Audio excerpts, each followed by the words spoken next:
Taking responsibility for your supply chain can be a real challenge.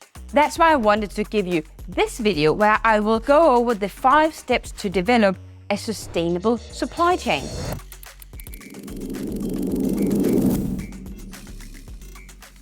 I want to give you clarity around the importance of sustainability within your supply chain and how to create a supply chain that is beneficial both for the environment but also for your business. The steps I will give you today is actually the exact same steps as we use here at Planet 1.5 when we're working with our paid clients. I've also included some examples which you can use as inspiration for your business. So the first step is to assess your impact. I want you to start by identifying and prioritizing the areas in your supply chain that have the biggest environmental and social impact. So for example, if your company uses a lot of energy to power its manufacturing process, reducing energy consumption could be a high priority. Or say your supply chain generates a lot of waste, then finding ways to reduce waste and increase recycling could be a priority. Once you know where the biggest impacts are, you can start focusing your efforts. And ideally, you would set some measurable targets and make the most significant improvements first. One thing that often makes this really challenging for businesses is if they have a lot of suppliers. If this is the case for you, I would recommend that you divide them into 2 categories. The first category is the group of suppliers where you are spending the most budget because naturally this links to your impact. The second category is a bit more challenging because it's essentially any business that you trade with that you know have a high negative impact beyond the other businesses that you're trading with and that you therefore have a responsibility to influence.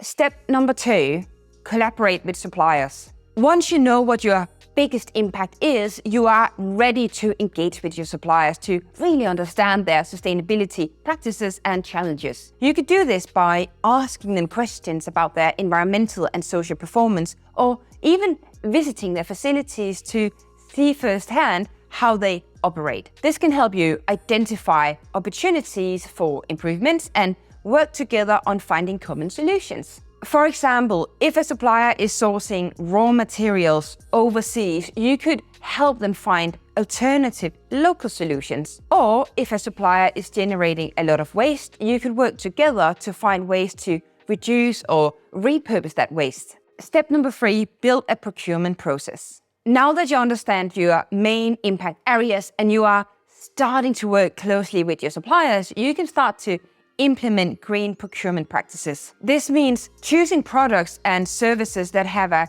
lower environmental impact and upholding your suppliers to better standards that are matching your own values. You could do this by incorporating environmental and social criteria into your procurement process, such as choosing suppliers who use renewable energy or have a strong track record of social sustainability. For example, if you are buying paper products, you could choose suppliers who use recycled paper rather than virgin paper. Or if you're buying electronics, you could choose suppliers who have a strong track record of responsible e-waste management. Step number 4, track and report your sustainability performance. In this 4th step, you should begin to track and report on your sustainability performance. If you're unsure about how your business is performing on sustainability, then I would strongly encourage you to take our 10-minute digital scorecard, which is a brilliant way to understand where your business are and how you can continue improving. I've left the link for you in the description below. It is generally crucial to monitor and track progress to understand how you're doing and identify areas you need to improve. A way to do this is by establishing a system for tracking and reporting on your supply chain sustainability performance, such as collecting data on energy use, waste generation, and other indicators. This can help you see how you're doing over time and identify areas where you need to make changes. So sustainability reporting can be a little tricky at first, but if you want to know more about what it is or how to go about it, you should check out this video where I explain everything you need to know.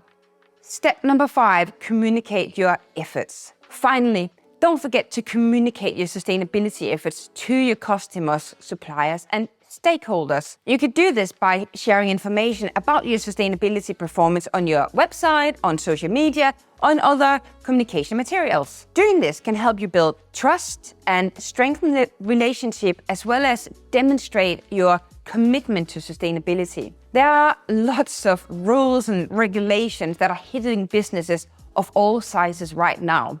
For example, any businesses that are trading in Europe will have to comply with the Corporate Sustainability Reporting Directive, also known as CSRD. And these frameworks all require a documented approach to supply chains.